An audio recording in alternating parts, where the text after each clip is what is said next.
Sebelum ceritanya dimulai, silahkan tulis di kolom komentar dari daerah mana saja teman-teman yang menonton cerita ini, dan jangan lupa like dan subscribe agar channel Tika Story bisa semakin berkembang dan bisa mempersembahkan cerita yang terbaik.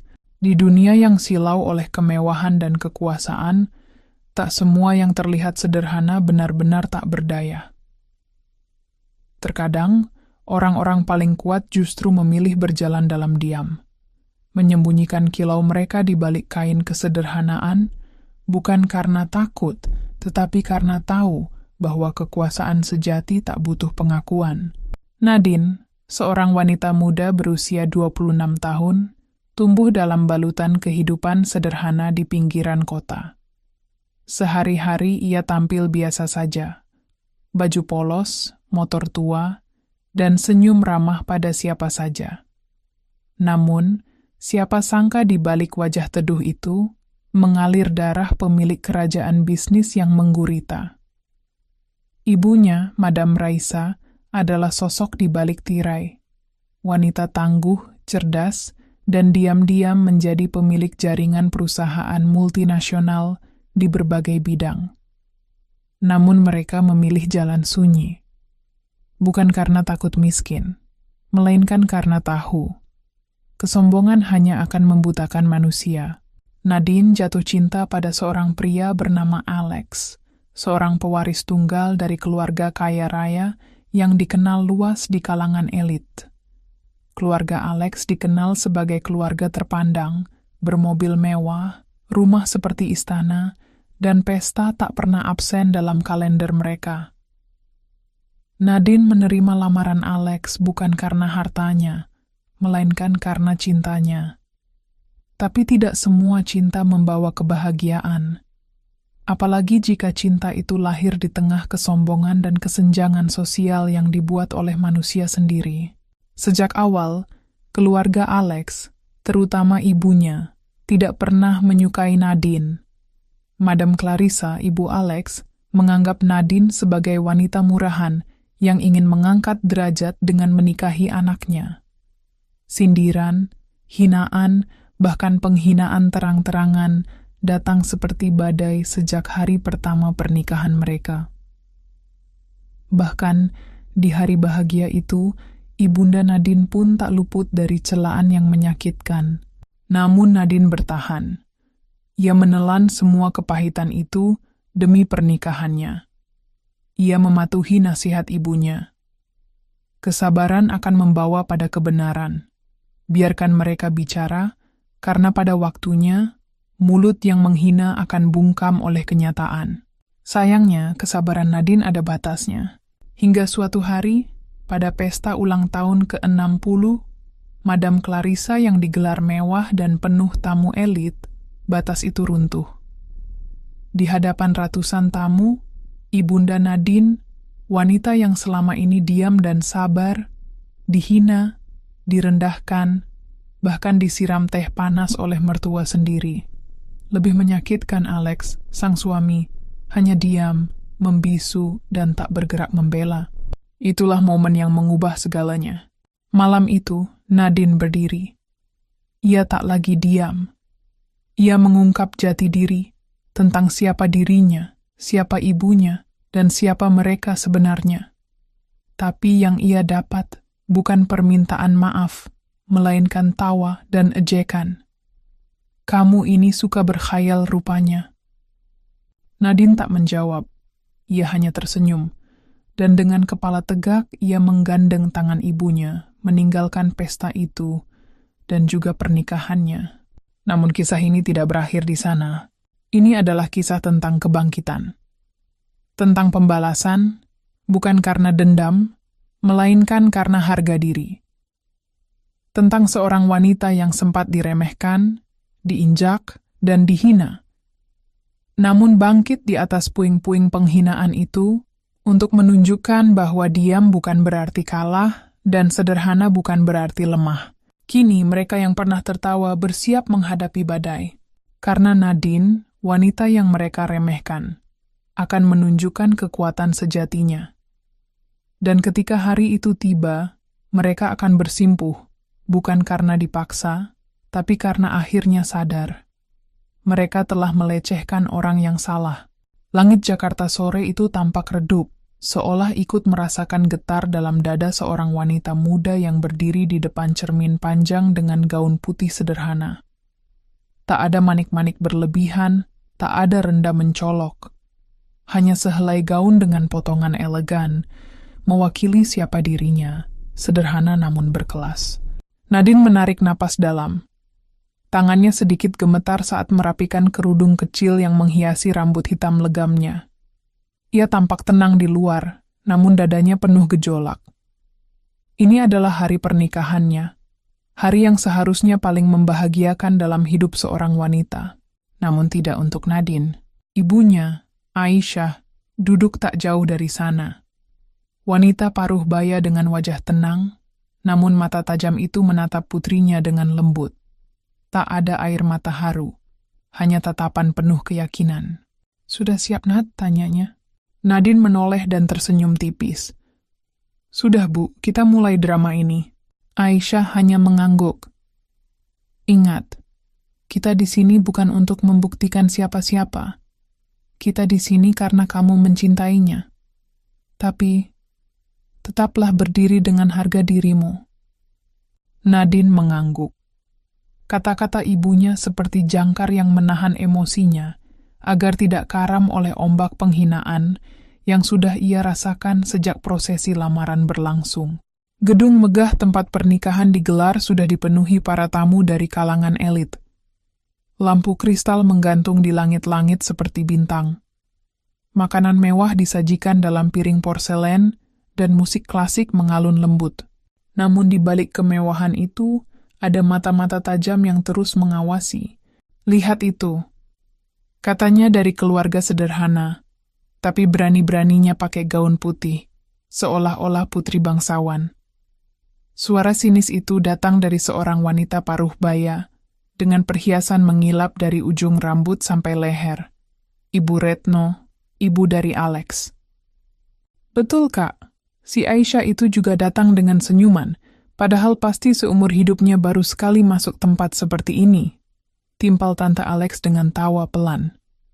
Mereka tertawa pelan di sudut ruangan, tak menyadari bahwa Nadine mendengar semuanya saat berjalan ke altar. Tapi dia tetap melangkah. Langkahnya mantap.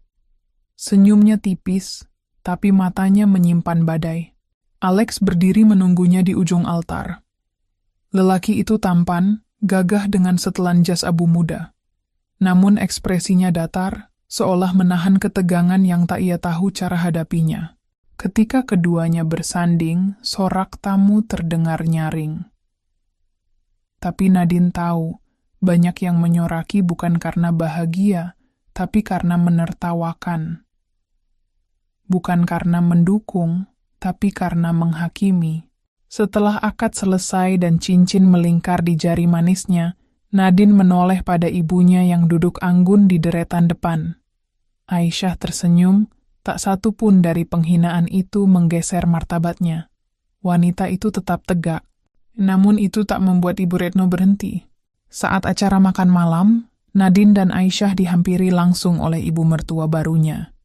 Dengan gelas anggur di tangan, Retno menatap Aisyah dari atas ke bawah. Ibu Aisyah ya, luar biasa. Bisa membesarkan anak sampai akhirnya menikahi anak saya. Pasti perjuangan hidupnya berat ya. Saya bisa bayangkan, membesarkan anak tanpa fasilitas memadai." Aisyah tersenyum. Tuhan tidak pernah kekurangan cara untuk membesarkan anak, Bu Retno. Retno tertawa miring. Iya. Asal jangan nanti berharap hidup anak saya akan berubah jadi drama sinetron. Jangan harap kami bisa disamakan. Keluarga kami punya reputasi." Nadine menggenggam tangan ibunya, namun Aisyah menggeleng pelan, menahan amarah Nadine. Seorang tamu di dekat mereka ikut menimpali. "Kalau nggak salah, Ibu Aisyah ini hanya punya satu rumah kontrakan ya di pinggiran kota. Hebat ya, bisa dapat menantu keluarga konglomerat." Tawa pelan kembali terdengar. Nadine menatap Alex yang berada tak jauh dari situ. Tapi Alex hanya tersenyum canggung pada tamu-tamu lainnya. pura-pura tidak mendengar apapun. Itulah momen pertama Nadine merasakan retakan kecil dalam hatinya. Malam terus bergulir, dan pesta mewah itu berubah menjadi arena penghakiman yang tersembunyi di balik formalitas. Aisyah tetap anggun, Nadine tetap tenang, tapi di dalam hati, luka mulai terkoyak. Sebelum pulang, Aisyah berbisik di telinga putrinya. Jangan takut, kita tahu siapa kita, dan saat waktunya tiba, dunia juga akan tahu. Nadine hanya menjawab dengan anggukan.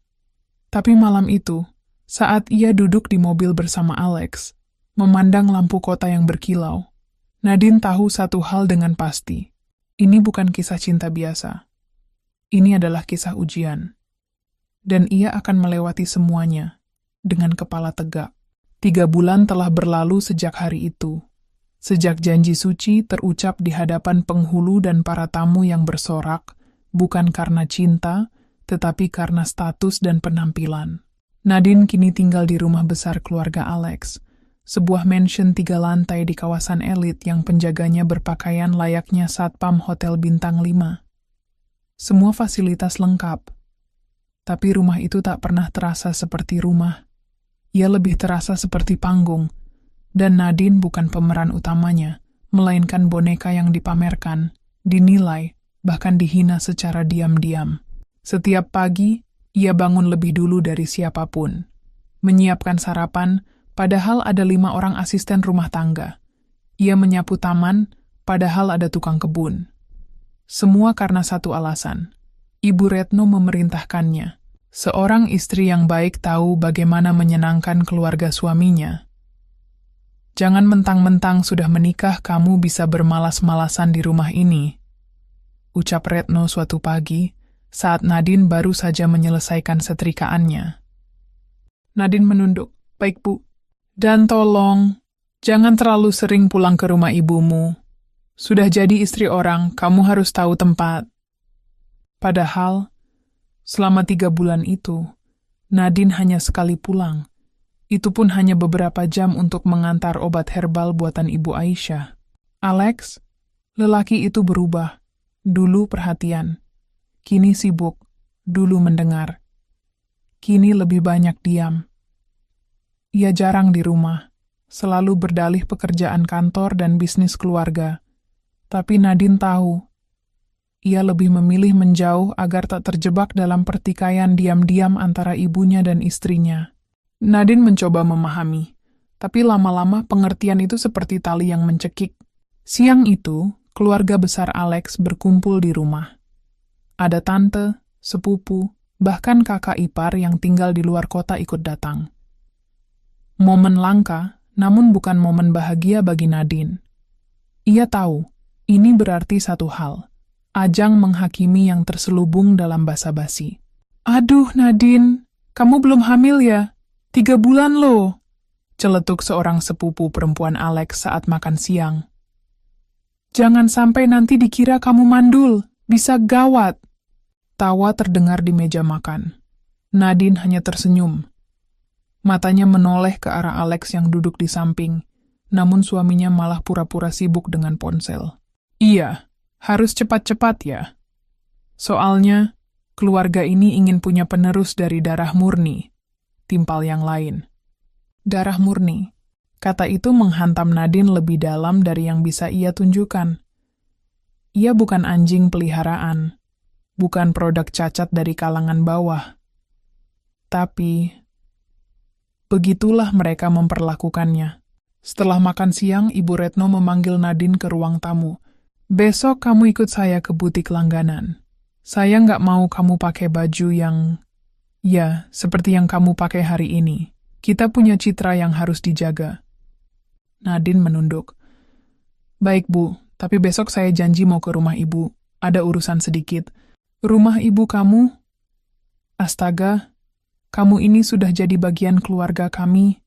Kenapa masih saja mengutamakan orang luar?" "Sudah, saya nggak mau dengar alasan. Kamu ikut saya." Nadine terdiam. Perlahan ia mengangguk. Namun malam itu, ia mengurung diri di kamar. Air mata yang selama ini ditahan, akhirnya tumpah. Dalam keheningan, ia menyalakan ponsel dan membuka pesan dari Ibu Aisyah. "Nak, kalau kamu tak kuat, pulanglah. Rumah ini akan selalu terbuka untukmu. Tapi kalau kamu masih mau bertahan, lakukan bukan untuk mereka, tapi untuk harga dirimu sendiri." Pesan itu seperti pelukan di tengah badai. Nadine mengepalkan tangannya. Ia tidak boleh kalah. Belum sekarang. Seminggu kemudian, keluarga Alex menggelar jamuan makan malam kecil bersama rekan bisnis baru mereka. Nadine diharuskan hadir. Tamu-tamu dari kalangan atas duduk di meja panjang yang penuh makanan mahal, kristal, dan obrolan bernada sombong. Malam satu tamu menoleh pada Nadine. "Kalau boleh tahu, Nona Nadine bekerja di bidang apa?" Ibu Retno langsung menyela sebelum Nadine sempat menjawab. "Dia tidak bekerja. Kami lebih suka perempuan di rumah, tahu diri, dan tidak sibuk mengejar karier. Lagi pula, latar belakangnya, ya, tidak sejalan dengan bisnis kami." Tamu itu hanya mengangguk, tampak tidak terlalu tertarik. Nadine tetap tersenyum, walau di dalam dadanya terasa seperti diremukkan. Tak hanya disingkirkan dari keluarga, kini ia juga diposisikan sebagai perempuan tak berdaya, yang tak punya kontribusi apapun selain menjadi istri cantik. Apa mereka tahu? Apa mereka tahu siapa dirinya sebenarnya? Apa mereka tahu bahwa Ibu Aisyah adalah direktur utama dari perusahaan yang saat ini diam-diam menjadi investor diam dalam salah satu proyek bisnis keluarga mereka? Tentu tidak, karena Ibu Aisyah selalu berkata, kesederhanaan adalah kekuatan. Karena dari sanalah kita bisa melihat siapa yang benar-benar tulus dan siapa yang hanya memandang pada kemasan. Pagi itu Nadine diam-diam mengunjungi rumah ibunya. "Ibu," katanya pelan, saat keduanya duduk di ruang tamu yang hangat dan penuh wangi kayu manis. Ibu Aisyah memandang putrinya lekat-lekat. "Kamu sudah menangis lagi semalam ya?" tanyanya lembut. Nadine mengangguk. Ibu Aisyah menggenggam tangan putrinya, lalu berkata, "Biar mereka anggap kita remeh, biarkan mereka merendahkan. Karena kelak, saat kamu bangkit mereka tak akan pernah siap menerima kenyataan." Nadine menghela napas. "Aku hanya takut, kalau semua ini hanya membuatku makin jauh dari Alex." Ibu Aisyah tersenyum, namun senyumnya pahit. Cinta yang tak berani membela saat pasangannya dihina, bukan cinta, Nad. Itu penjara yang dibuat dari harapan palsu. Mata Nadine basah, tapi di sana juga ada api kecil yang mulai menyala. Dan hari itu, Nadine bersumpah dalam hati. Jika kesabaran ini hanya akan dibalas dengan penghinaan, maka akan datang waktunya dia berdiri, bukan untuk membalas dendam, tapi untuk membela harga diri dan ibunya yang telah dihina begitu dalam. Kabar tentang ulang tahun ke-60 Ibu Retno menyebar cepat di kalangan sosialita. Undangan dikirimkan ke tokoh-tokoh elit, pejabat, konglomerat, artis, hingga pemilik bisnis-bisnis besar di Jakarta. Acara akan digelar di ballroom hotel termewah di kota, dengan tema kemegahan 3 generasi. Bagi Ibu Retno, ini bukan sekadar ulang tahun. Ini adalah pertunjukan kekuasaan. Panggung untuk membuktikan pada dunia bahwa ia adalah pusat dunia sosialnya. Dan Nadine tahu, pesta ini bukan tempat untuk bersinar, tapi medan perang, yang membuatnya makin tertekan. Ibu Aisyah juga diundang. Namun Nadine tahu, undangan itu bukan bentuk kehormatan. Itu adalah undangan penghinaan. Ia bisa membacanya dari nada suara Ibu Retno saat menyampaikan undangan itu. "Tolong sampaikan ke ibumu, ya. Kita ingin semua keluarga lengkap hadir. Walaupun mungkin dia akan sedikit canggung di tengah tamu-tamu kita. Tapi ya, anggap saja pengalaman baru." Nadine menggenggam undangan itu dengan tangan gemetar. Ini bukan undangan, ini tantangan. Dan yang lebih menyakitkan, Alex hanya tersenyum tipis, tanpa satu pun kata membela. Malam pesta tiba. Hotel Bintang 5 di kawasan pusat bisnis Jakarta itu berubah menjadi istana gemerlap. Karpet merah terbentang dari lobi hingga ballroom, lampu gantung kristal menyilaukan mata, dan pelayan berdasi hitam menyuguhkan sampanye dan makanan mewah. Tamu-tamu datang dengan gaun dan jas rancangan desainer internasional. Foto-foto bertebaran di media sosial. Para influencer sibuk menandai lokasi dan menyebut nama Ibu Retno dengan hashtag Kanan ulang tahun Sosialita 60 Queen of Jakarta. Nadine datang dengan gaun hitam elegan yang dijahit sendiri oleh penjahit kepercayaan Ibu Aisyah. Tidak mencolok, tapi jatuh sempurna di tubuhnya.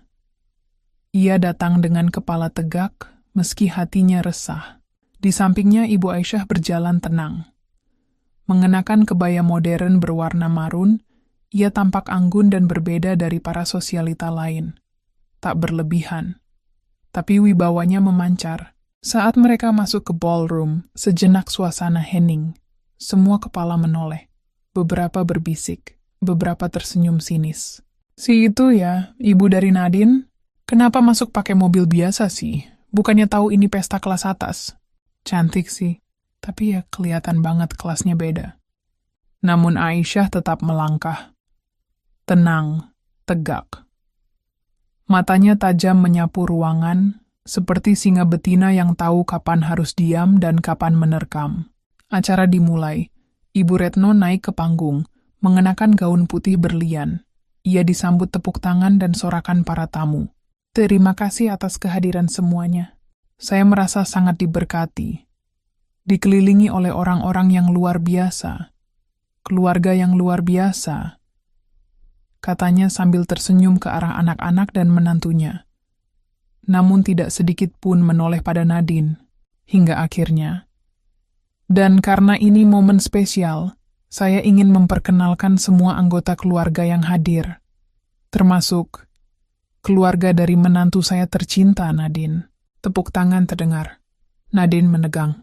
Ibu Aisyah, silakan maju ke depan sebentar, ucap Ibu Retno, dengan nada halus yang syarat niat buruk. Aisyah maju perlahan. Ibu Aisyah ini, ibu rumah tangga sederhana yang berhasil membesarkan putri cantik hingga bisa menikah dengan keluarga seperti kami, katanya sambil tersenyum lebar, tapi menusuk. Tamu-tamu tertawa kecil. Beberapa mengangguk, mengamini seolah mereka tahu segalanya. Saya benar-benar salut, karena tidak semua orang dari latar belakang biasa bisa masuk ke lingkaran seperti ini. Dan, tentu ini semua berkat kebaikan hati keluarga kami yang terbuka menerima siapa saja. Suasana menjadi tidak nyaman. Namun klimaks terjadi saat pelayan datang membawa nampan dengan teh panas. Ibu Retno mengambil cangkir itu dan berpura-pura tergelincir. Ketar! Teh panas tumpah, mengenai tangan dan kebaya Ibu Aisyah. Astaga, maaf ya, Bu Aisyah. Ternyata tangan saya refleksnya beda kalau sedang gugup. Hahaha. Tawa meledak dari sebagian tamu. Nadine tertegun. Alex, diam. Ia tak bergerak, tidak menegur, tidak melindungi. Ibu Aisyah hanya mengusap tangannya pelan. Ia menatap Nadine dengan tenang. Namun kesabaran Nadine habis. Gadis itu maju ke panggung. Suaranya pelan, tapi mengguncang. Kekap. Semua mata menoleh, tawa berhenti, musik berhenti. Saya sudah cukup bersabar. Tapi malam ini, semua orang harus tahu siapa saya, dan siapa ibu saya. Tawa kecil terdengar dari Tante Alex. Mulai berhayal ya? Nadine menatap mereka satu persatu. Ibu saya, Aisyah Ramadhani, adalah pemilik dan CEO dari AD Group, perusahaan yang selama ini jadi salah satu investor utama di proyek properti Mandira Residence. Proyek yang kalian kerjakan bersama mitra kalian. Wajah Ibu Retno menegang. Para tamu mulai saling berbisik. Nadine melanjutkan. Dan saya adalah direktur eksekutif dari anak perusahaan AD Group, meski selama ini saya memilih hidup tenang di balik layar. Salah satu tamu langsung membuka ponsel dan mengecek. Beberapa nama muncul, Aisyah Ramadhani, ED Group, dan wajah Nadine sebagai salah satu board of directors. Tawa sinis yang tadi menggema, lenyap. Selama ini saya diam, saya sabar. Karena ibu saya bilang, harga diri tak perlu dibuktikan dengan suara. Tapi malam ini, saya berdiri bukan untuk membanggakan siapa kami, tapi untuk mengatakan, saya tidak akan diam lagi. Wajah Ibu Retno pucat. Alex masih berdiri membeku, diam, lemah. Dan mulai malam ini saya menyatakan, saya ingin bercerai. Saya tidak ingin hidup dalam keluarga yang menghina darah saya dan darah ibu saya. Suasana hening. Semua tamu terdiam. Tak ada yang bersuara saat Nadine turun dari panggung, meraih tangan Ibu Aisyah, dan berjalan keluar dari ballroom mewah itu. Meninggalkan semua kemewahan yang dulu mereka kira adalah dunia. Langit Jakarta pagi itu mendung, seolah ikut mengantar langkah Nadine dan Ibu Aisyah keluar dari hotel megah tempat pesta malam sebelumnya berlangsung. Mobil sederhana mereka melaju pelan, tak diiringi sorakan tamu, tak diantar oleh iring-iringan kehormatan. Tapi di dalam kabin mobil itu, untuk pertama kalinya setelah berbulan-bulan, Nadine merasakan lega. Ia menoleh pada ibunya yang duduk di samping, menatap jalan dengan wajah tenang. Tangan Aisyah masih tampak sedikit kemerahan akibat teh panas semalam. Tapi wanita itu tetap tegak. Ibu nggak marah? Tanya Nadine pelan. Aisyah menoleh, tersenyum. Tidak, justru ibu bangga. Akhirnya kamu berdiri untuk dirimu sendiri. Untuk kita. Nadine mengangguk.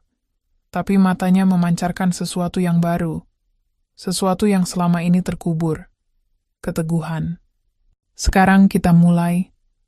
Ini saatnya mereka tahu bahwa kita bukan hanya bisa sabar, kita juga bisa menghancurkan. 3 hari setelah pesta, media sosial dan forum bisnis mulai ramai memperbincangkan kejadian di pesta ulang tahun Ibu Retno. Bocoran video dari tamu yang merekam momen Nadine membuka identitasnya viral. Nama Ad Group masuk ke trending. Beberapa investor yang mengenali Ibu Aisyah mulai membuka suara, bukan dengan tawa, tapi dengan rasa kagum. Namun di sisi lain, Alex dan keluarganya mengalami guncangan besar. Ibu Retno murka. Di ruang kerjanya, ia membanting dokumen ke meja, memanggil pengacara, bahkan mengancam untuk membersihkan nama keluarganya di media. Tapi semakin ia mencoba membantah, semakin media dan dunia bisnis menyadari siapa yang sebenarnya mereka remehkan. Sementara itu Alex, ia seperti pria kehilangan arah. Di kantor, ia tak bisa fokus. Di rumah, ibunya terus menyalahkannya. Di luar, para rekan bisnis mulai mempertanyakan integritas keluarga mereka. Dan ketika surat gugatan cerai dari Nadine sampai ke tangannya, semuanya runtuh. Di sisi lain, Nadine dan Aisyah mulai bergerak. AD Group menggelar rapat besar di kantor pusat mereka, gedung berlantai 40 di jantung kota Jakarta. Tidak banyak yang tahu bahwa perusahaan ini mengendalikan saham di lebih dari 20 perusahaan properti, retail, dan finansial. Dan salah satu mitra terbesarnya adalah CV Mandira, perusahaan keluarga Alex. Dalam rapat itu, Nadine, yang kini kembali menempati posisi sebagai direktur operasional, membuka rapat dengan dingin. Saya ingin mengangkat satu isu, CV Mandira. Mengingat perlakuan tak etis dan tidak profesional yang terjadi, saya mengusulkan untuk meninjau ulang semua kerja sama kita dengan mereka. Para dewan direksi mengangguk. Sebagian bahkan sudah tidak nyaman dengan gaya arogan keluarga Alex selama ini. Ibu Aisyah menambahkan, kita tidak berbisnis dengan orang yang tidak bisa menghargai martabat manusia. Mulai hari ini, semua bentuk kerjasama akan dievaluasi. Hari-hari berikutnya, satu persatu balasan dimulai. 1. CV Mandira kehilangan proyek senilai 120 miliar karena AD Group menarik dan mengalihkan investasinya ke perusahaan. Semuanya dilakukan secara legal, profesional, halus, tapi mematikan. Di tengah semua kekacauan itu, Alex akhirnya mencoba mencari Nadine. Suatu pagi, Nadine sedang duduk di rooftop kantor Adi Group memandang kota Jakarta yang sibuk. Ponselnya berdering. Nama Alex terpampang di layar. Ia diam, menatap nama itu lama. Lalu menjawab, "Halo," ucapnya datar. "Nadine, aku mau bicara. Tolong beri aku waktu. Aku minta maaf. Aku salah. Aku terlalu diam. Aku pengecut. Tapi aku masih cinta kamu." Nadine tertawa kecil. Bukan karena senang, tapi karena luka itu terlalu dalam untuk disembuhkan dengan kalimat sesingkat itu. "Kamu nggak bicara waktu ibumu menyiram teh panas ke ibu saya. Kamu nggak bicara waktu mereka tertawakan saya, merendahkan saya di meja makan. Dan kamu nggak bicara waktu saya berdiri sendirian di pesta itu." Suara Alex mulai bergetar. "Aku takut, Nat. Ibu, keluarga. Sekarang kamu takut kehilangan semuanya, baru kamu bicara? Henning, kita sudah selesai, Alex. Dan kamu akan merasakan rasa kehilangan seperti yang saya rasakan dulu. Tapi bedanya, saya kehilangan harapan. Kamu akan kehilangan semuanya." Klik, panggilan berakhir. Nadine menaruh ponsel, menghela napas, tapi tak ada air mata. Tak ada getaran di suara. Yang tersisa hanya ketegasan. Ibu Retno menatap laporan keuangan, matanya membelalak. "Apa-apaan ini? Proyek mandek, investor tarik diri." Asisten pribadinya menjelaskan bahwa beberapa klien mereka juga berpindah ke kompetitor yang bekerja sama dengan Adi Group. Dan beberapa bank mulai menahan kredit kita, Bu. Ibu Retno memegang dadanya. Tak percaya, semua perlahan runtuh. Namanya di media tak lagi dielu-elukan. Beberapa kolega mulai menjauhinya. Orang-orang yang dulu menjilat, kini memilih diam. Lalu datang kabar lain. Rumah mereka akan disita jika utang proyek tidak dilunasi dalam 2 bulan. "Dia menghancurkan kita," bisik Ibu Retno, meremas meja. "Anak itu, si Nadine, dia benar-benar menghancurkan kita." Namun ini baru permulaan. Nadine belum selesai. Ia belum menunjukkan semua kekuatannya. Satu hal yang pasti, mereka yang merendahkan sekarang mulai belajar apa arti berlutut. Langit malam itu cerah. Gedung pencakar langit, tempat Adi Group berkantor, tampak megah dengan lampu-lampu bergemerlap. Sebuah spanduk besar terpasang di atas aula utama. Adi Group Annual Gala, mengangkat kekuatan, menyatukan pengaruh. Acara tahunan ini memang selalu menjadi pusat perhatian. Tapi tahun ini terasa berbeda.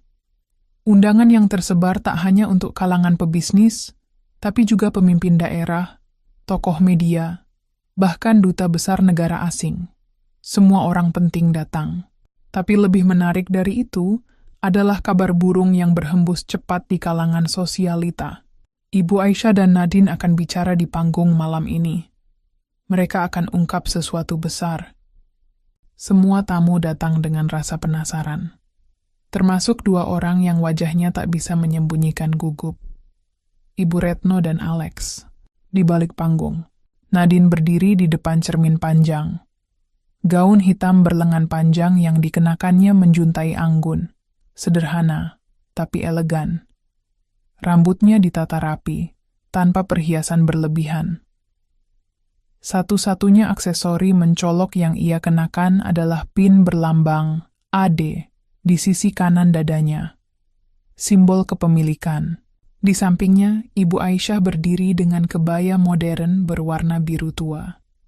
Tidak ada kecanggungan, tidak ada kegugupan, hanya ketenangan dari 2 wanita yang tahu. Malam ini, mereka bukan datang untuk bersikap manis.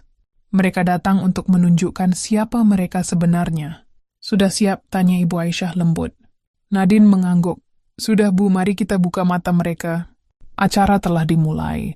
Para pembicara sebelumnya bicara tentang transformasi ekonomi, inovasi, dan kerja sama antar perusahaan. Namun hadirin hanya setengah mendengarkan. Semua menunggu satu sesi. The Legacy Behind AD Group. Saat namanya disebut, Nadine naik ke panggung. Tepuk tangan bergemuruh, sebagian karena formalitas, sebagian karena rasa penasaran. Di barisan tamu VVIP, Ibu Retno duduk kaku, mengenakan setelan mewah yang kini terasa salah tempat. Alex di sampingnya, wajahnya pucat. Nadine berdiri di tengah panggung, mikrofon di hadapannya. Senyumnya tenang, tapi matanya tajam. Selamat malam.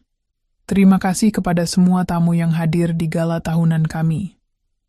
Malam ini, saya tidak akan banyak bicara soal angka, grafik, atau tren pasar. Saya akan bicara soal kebenaran. Suasana mulai hening, mata semua orang tertuju padanya. Nama saya Nadine Ramadhani. Saya adalah Direktur Operasional AD Group. Perusahaan ini didirikan oleh ibu saya, Aisyah Ramadhani, 20 tahun lalu dari garasi kecil yang kini tumbuh menjadi holding company dengan lebih dari 25 anak usaha di berbagai sektor. Lampu sorot menyinari Ibu Aisyah yang kini naik ke panggung dan berdiri di sisi putrinya. Selama ini, kami memilih diam, menyembunyikan identitas kami, bukan karena malu, tapi karena kami ingin tahu siapa yang memandang manusia dari hati dan siapa yang memandang manusia dari status. Beberapa tamu mulai bergumam. Di barisan depan, Ibu Retno mulai gelisah. Saya pernah dianggap tidak pantas menjadi bagian dari keluarga terhormat. Saya pernah diludahi secara halus di meja makan. Bahkan ibu saya, pendiri AD Group, pernah disiram teh panas di pesta ulang tahun orang yang sekarang duduk di ruangan ini. Mata Nadine menatap langsung ke arah Ibu Retno. Terjadi bisik-bisik di antara tamu. Beberapa langsung menoleh ke arah wanita tua itu, yang kini menunduk tak berani membalas tatapan. Kami tidak balas dengan hinaan. Kami tidak balas dengan emosi. Kami balas dengan bukti. Karena itulah cara orang kuat menunjukkan harga dirinya. Tepuk tangan mulai terdengar. Tidak lagi formal.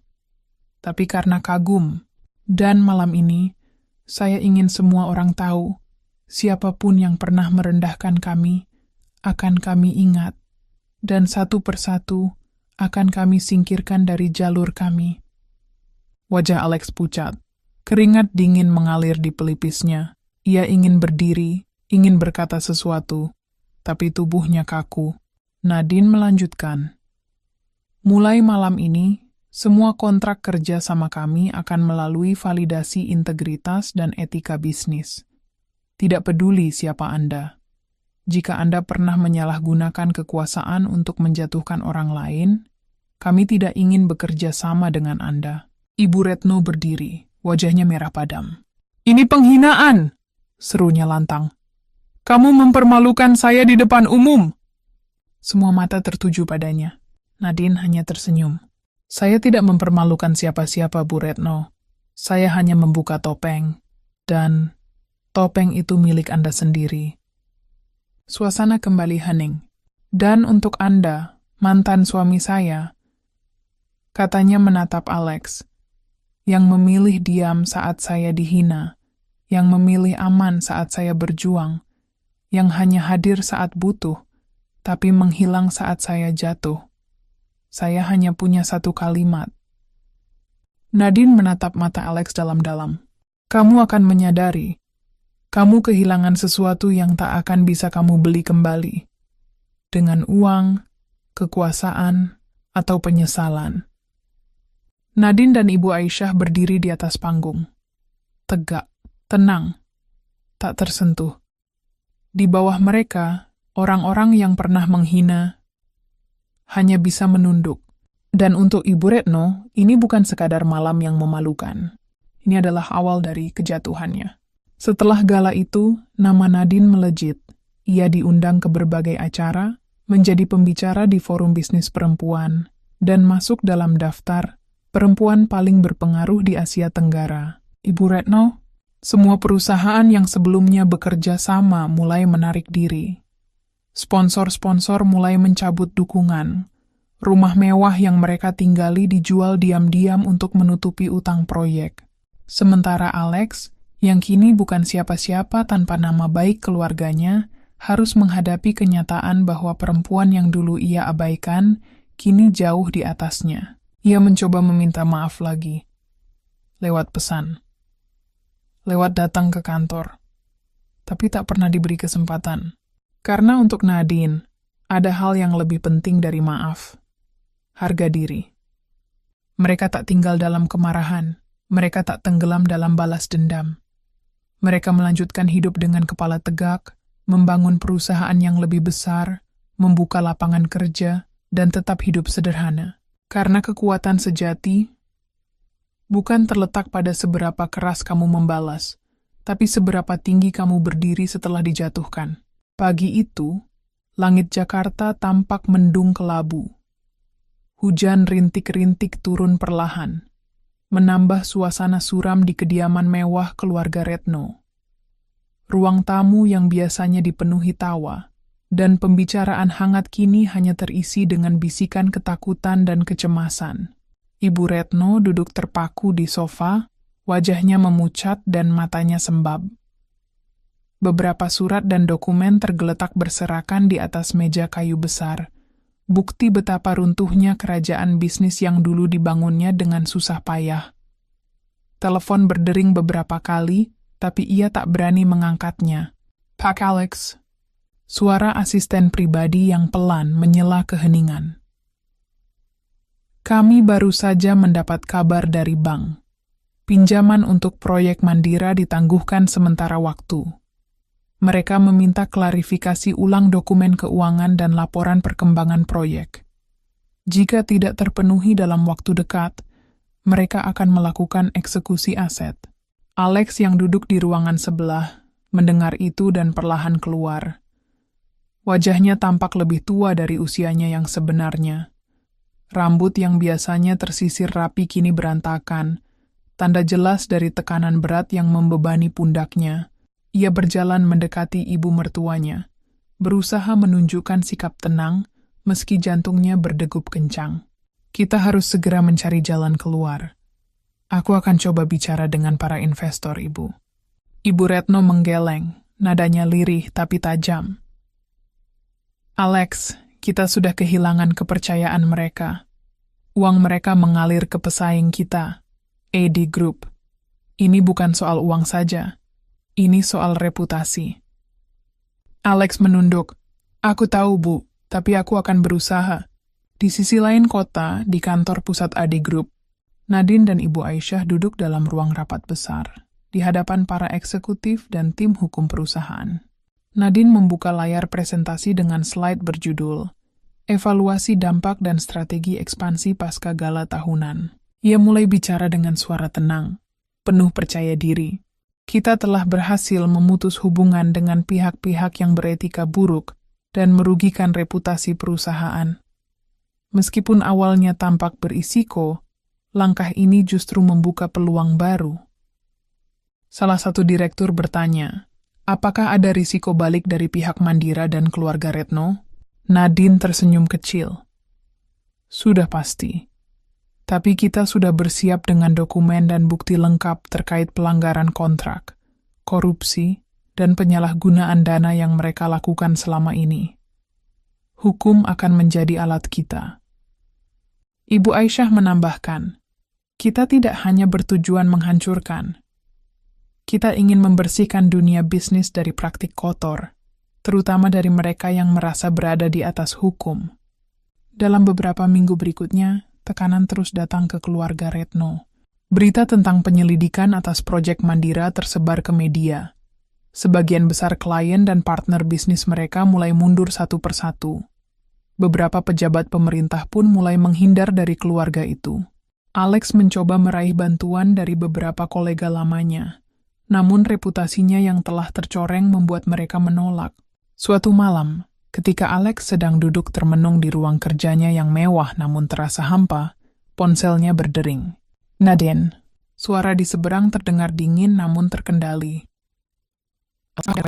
Saat aku masih menjadi istrimu, kau pilih diam dan membiarkan keluargamu menghina aku dan ibuku. Aku bukan lagi gadis yang bisa kau permainkan. Klik. Hari-hari berlalu, rumah mewah keluarga Retno mulai terasa dingin dan sepi. Anak-anak buah mulai mengundurkan diri, rumah kaca bisnis yang dulu berdiri kokoh mulai runtuh satu persatu. Ibu Retno yang dulu keras dan penuh kebanggaan, kini terpaksa menerima kenyataan pahit. Suatu sore, ia duduk di depan cermin besar, menatap bayangannya sendiri. Wajah yang dulu penuh percaya diri kini dipenuhi kerut dan kelelahan. "Kita kalah, Alex," katanya dengan suara parau. Alex duduk di sampingnya, menunduk. "Aku minta maaf, Ibu. Kita harus mulai dari nol." Nadine dan Ibu Aisyah tengah merayakan kesuksesan kecil mereka di kantor pusat. Meski belum sepenuhnya selesai, jalan menuju kebangkitan sudah terlihat jelas. Nadine menatap ibunya. "Terima kasih, Bu, karena selalu mengajarkanku untuk sabar dan kuat." Ibu Aisyah membalas dengan senyum hangat. "Kita hanya memulai, Nak. Masih ada banyak yang harus kita capai. Tapi ingat, kita harus tetap rendah hati dan berbuat baik. Kekuatan sejati adalah melindungi, bukan menghancurkan tanpa ampun." Nadine mengangguk. "Aku mengerti. Ini bukan sekadar balas dendam. Ini tentang keadilan." Kejatuhan keluarga Retno dan Alex tidak hanya membawa mereka pada kehancuran materi, tapi juga introspeksi diri. Sedangkan bagi Nadine dan Ibu Aisyah, ini adalah awal dari sebuah babak baru. Sebuah babak di mana kekuatan sejati tidak hanya diukur dari harta dan gelar, tetapi dari keberanian untuk berdiri teguh di tengah badai dan menjunjung tinggi martabat. Setelah kejatuhan keluarga Retno dan Alex, nama Nadine semakin bersinar di dunia bisnis dan sosial. Namun, bagi Nadine, semua ini bukan tentang sekadar balas dendam. Ia sadar bahwa untuk mempertahankan dan memperbesar pengaruhnya, ia harus bekerja lebih keras, membangun strategi yang matang, dan terus belajar. Pagi itu, Nadine dan Ibu Aisyah duduk bersama di ruang kerja pribadi di kantor pusat AD Group. Meja kayu besar di hadapan mereka penuh dengan laporan dan proposal bisnis. "Ini saatnya kita perkuat pondasi," kata Ibu Aisyah sambil menunjuk dokumen yang berisi rencana ekspansi bisnis. Nadine mengangguk. "Aku setuju. Kita harus fokus pada inovasi dan keberlanjutan. Aku ingin AD Group jadi perusahaan yang tidak hanya kuat secara finansial, tapi juga berkontribusi pada lingkungan dan masyarakat." Ibu Aisyah tersenyum bangga. "Kamu benar, Nak. Bisnis bukan hanya soal laba, tapi juga tanggung jawab sosial. Salah satu proyek baru yang menjadi fokus utama adalah pengembangan teknologi ramah lingkungan." Nadine menilai bahwa tren global menuju keberlanjutan harus dijadikan peluang. "Kita akan menginvestasikan dana besar untuk riset dan pengembangan teknologi hijau, mulai dari energi terbarukan hingga pengelolaan limbah industri," ujar Nadine. Tim riset dan teknologi AD Group pun bekerja keras, menciptakan produk-produk inovatif yang ramah lingkungan dan dapat diaplikasikan di berbagai sektor. Tidak hanya fokus pada pengembangan internal, Nadine juga aktif membangun relasi strategis. Ia menghadiri berbagai konferensi internasional, bertemu dengan tokoh-tokoh bisnis dan pemerintah. Dalam sebuah konferensi ekonomi di Singapura, Nadine memberikan pidato yang menginspirasi banyak orang. Di dunia yang terus berubah, inovasi dan keberlanjutan harus berjalan beriringan. Kita harus menjadi agen perubahan, bukan hanya pengikut tren, tegasnya. Pidato itu mendapatkan pujian luas dan membuka pintu kerja sama baru dengan perusahaan-perusahaan besar di Asia dan Eropa. Nadine juga berkomitmen memberdayakan perempuan dalam dunia bisnis. Ia mendirikan program pelatihan dan mentoring untuk perempuan muda yang ingin berkarir di bidang bisnis dan teknologi. Perempuan punya potensi luar biasa. Kita harus berikan mereka kesempatan yang sama untuk berkembang, ujar Nadine saat membuka program tersebut. Program ini mendapat sambutan positif dari banyak pihak dan berhasil mencetak banyak pemimpin perempuan muda yang berprestasi. Namun perjalanan tidak selalu mulus. Beberapa pesaing lama yang merasa terancam mulai menyusun strategi untuk menjatuhkan AD Group. Salah satu ancaman terbesar datang dari mantan mitra bisnis yang mencoba menyebarkan isu negatif tentang integritas perusahaan. Nadine tetap tenang dan berusaha mengatasi masalah ini dengan transparansi. Ia mengundang media untuk melihat langsung proses bisnis mereka dan membuktikan bahwa AD Group berjalan dengan prinsip etika yang tinggi. Sementara itu, Alex yang dulu adalah suaminya, kini lenyap dari dunia bisnis. Ia mencoba memulai hidup baru dengan pekerjaan biasa dan jauh dari sorotan. Namun, kabar tentang kebangkitan Nadine sampai ke telinganya. Rasa penyesalan yang dalam mulai menghantui hari-harinya. Suatu malam, ia mencoba menghubungi Nadine, berharap bisa memperbaiki hubungan yang pernah rusak. Namun Nadine dengan tegas menolak. "Aku sudah melangkah jauh, Alex. Waktumu sudah habis," jawabnya singkat. Di tengah semua tantangan, Nadine dan Ibu Aisyah semakin kuat dan kompak. Mereka membuktikan bahwa kesuksesan yang sesungguhnya adalah hasil kerja keras, ketulusan, dan integritas. Mereka tidak hanya membangun perusahaan besar, tetapi juga menginspirasi banyak orang untuk percaya bahwa setiap orang punya kesempatan untuk bangkit dan meraih impian. Setelah memperkokoh bisnisnya dan memperluas jaringan pengaruh, Nadine kini menghadapi tantangan baru yang jauh lebih kompleks. Bukan hanya soal bisnis dan persaingan, tetapi juga tentang bagaimana ia menjaga hatinya tetap damai, tanpa terjerumus dalam bayang-bayang masa lalu yang penuh luka. Pagi itu, di ruang kerja megah kantor AD Group, Nadine duduk menatap layar komputer. Tumpukan laporan keuangan dan proyek yang sedang berjalan terlihat rapi tertata.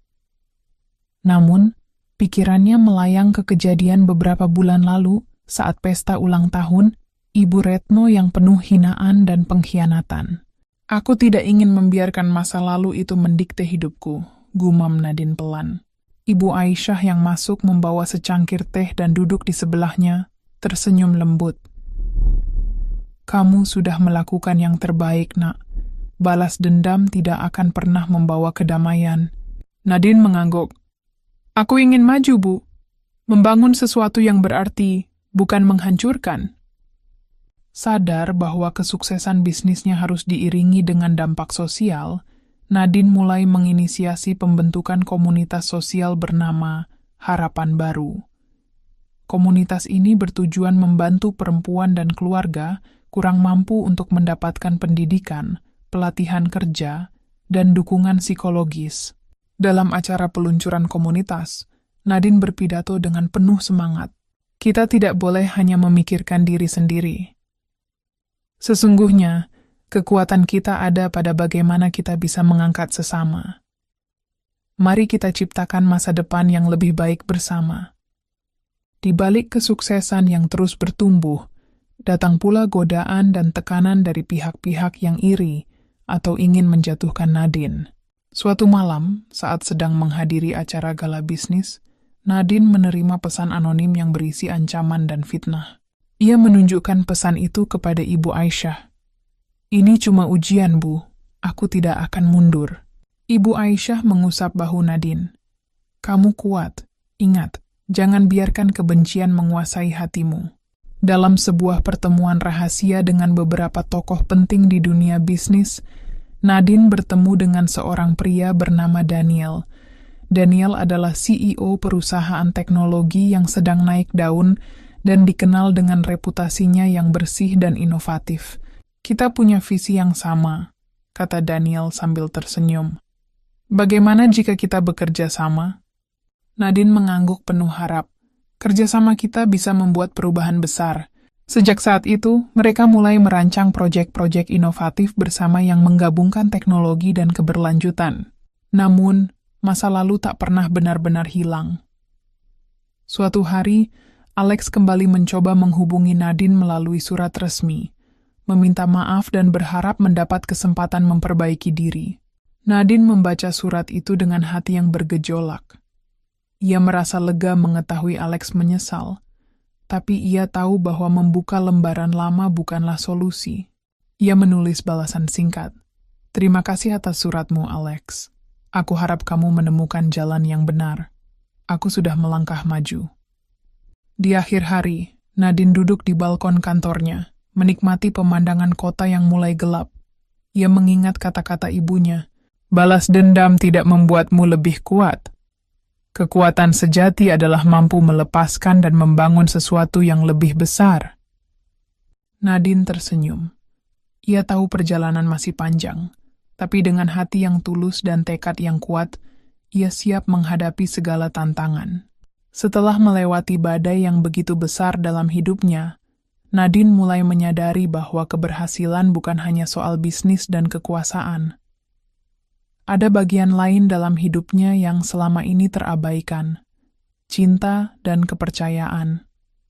Di bab ini, Nadine menghadapi tantangan baru yang jauh lebih lembut namun penuh makna. Suatu sore di sebuah kafe kecil yang hangat di sudut kota, Nadine bertemu dengan Arman, seorang pengusaha muda yang sederhana namun cerdas. Mereka bertemu secara tidak sengaja saat Nadine sedang menikmati kopi dan Arman tengah mengerjakan laptopnya. Percakapan mereka bermula dari hal-hal ringan, seperti bisnis dan kehidupan. Arman berbeda dari pria-pria yang pernah Nadine kenal. Ia tulus dan tidak terkesan ingin memanfaatkan posisinya. Aku kagum dengan cara kamu menjalani hidup, Nadine. Kamu kuat dan inspiratif, kata Arman dengan senyum ramah. Nadine merasa nyaman dan sedikit terbuka, sesuatu yang jarang ia lakukan pada orang baru. Seiring waktu, Nadine dan Arman semakin sering bertemu. Arman bukan hanya teman diskusi bisnis, tetapi juga pendengar yang baik. Ia memahami bahwa Nadine membawa beban masa lalu yang berat dan sangat berhati-hati membuka diri. Aku tidak ingin buru-buru, Nadine. Aku tahu kamu butuh waktu, kata Arman suatu malam ketika mereka sedang berjalan di taman. Nadine mengangguk pelan. Aku juga belajar bahwa mempercayai orang lain itu butuh keberanian. Namun, kebahagiaan kecil ini tidak datang tanpa tantangan. Nadine seringkali merasa takut membuka hati karena trauma masa lalu. Ia khawatir jika kembali terluka, ia tidak akan mampu bangkit lagi. Suatu malam, ia berdiskusi dengan Ibu Aisyah tentang rasa takut dan harapannya. Kamu boleh takut, Nak. Itu wajar. Tapi jangan biarkan rasa takut itu menghalangimu untuk merasakan kebahagiaan, kata Ibu Aisyah dengan lembut. Nadine tersenyum penuh harap. Aku ingin mencoba, Bu. Di saat yang sama, berita tentang Alex mulai muncul kembali di media, terkait masalah keuangan dan upaya untuk bangkit kembali. Nadine merasa lega bahwa dirinya sudah jauh meninggalkan masa lalu yang kelam. Namun, Alex mencoba menghubungi Nadine sekali lagi, ingin memperbaiki kesalahannya. Nadine menjawab dengan tegas, Aku sudah memaafkanmu dalam hati, tapi itu tidak berarti aku harus kembali. Hidupku sekarang adalah tentang masa depan. Arman hadir sebagai sosok yang tidak hanya mendukung Nadine dalam karier, tapi juga dalam kehidupan pribadinya. Ia mengajarkan arti cinta yang sehat, saling menghargai, dan saling mendukung. Suatu hari, Arman mengajak Nadine mengunjungi panti asuhan yang didukung oleh program Harapan Baru. Di sana, mereka melihat langsung senyum anak-anak yang mendapatkan kesempatan baru. Melihat ini membuatku sadar, cinta itu tidak harus besar dan spektakuler. Kadang yang kecil dan tulus jauh lebih berarti, kata Nadine dengan mata berkaca-kaca. Dengan dukungan Arman dan Ibu Aisyah, Nadine merasa lebih kuat untuk membuka lembaran baru dalam hidupnya. Ia memutuskan untuk mengumumkan hubungan mereka kepada publik, sebagai tanda keberaniannya menerima kebahagiaan dan membangun masa depan. Dalam sebuah konferensi pers, Nadine berbicara dengan percaya diri. Aku ingin berbagi bahwa dalam hidup, selain sukses dan perjuangan, cinta juga adalah kekuatan yang penting. Aku bersyukur menemukan seseorang yang mendukung dan mengerti aku. Setelah melalui perjalanan panjang yang penuh liku, Nadine merasa semakin mantap menjalani hidupnya. Namun, takdir kembali menguji keteguhan hatinya. Di bab ini, Nadine menghadapi rintangan terakhir yang menentukan dan menunjukkan bahwa kebangkitan sejati bukan hanya soal bangkit dari jatuh, tapi juga soal bagaimana melangkah maju dengan penuh kebijaksanaan dan hati yang besar. Meski sudah meninggalkan masa lalu yang penuh luka, bayangan Alex dan Ibu Retno tak pernah benar-benar hilang. Keluarga Retno yang dulu merasa kalah, diam-diam bersekongkol dengan beberapa pesaing bisnis Nadine untuk menjatuhkan AD Group. Suatu hari, Nadine mendapat kabar bahwa salah satu proyek besar yang sedang mereka kerjakan tiba-tiba dihambat oleh isu-isu hukum dan regulasi yang dibuat-buat. Ini pasti ulah mereka, gerutu Nadine saat menerima laporan dari tim hukum. Ibu Aisyah menenangkan, kita harus hadapi dengan kepala dingin. Jangan biarkan mereka menyeret kita ke dalam konflik yang tak perlu. Nadine sadar, untuk melawan serangan yang terorganisir ini, ia harus mengumpulkan pasukan terbaik, baik di dalam perusahaan maupun di luar. Ia mengadakan rapat tertutup dengan seluruh jajaran manajemen dan konsultan hukum. Kita harus bersatu dan solid.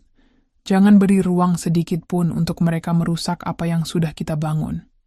Tegas Nadine dengan suara tegas. Para manajer dan tim hukum pun bekerja siang malam, mencari celah dan bukti atas segala tuduhan yang diarahkan kepada perusahaan.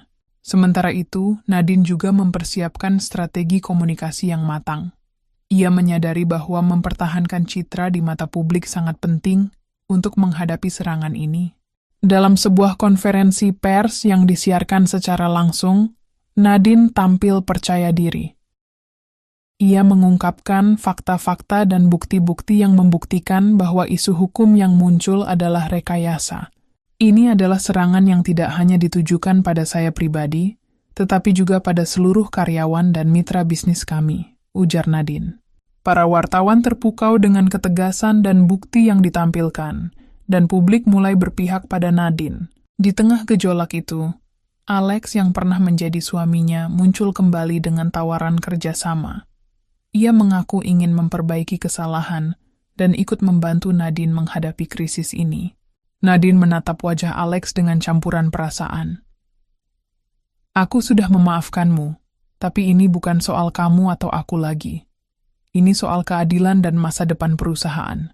Ia menolak tawaran Alex dengan halus tapi tegas. Aku harus melakukannya sendiri, bersama orang-orang yang benar-benar percaya padaku.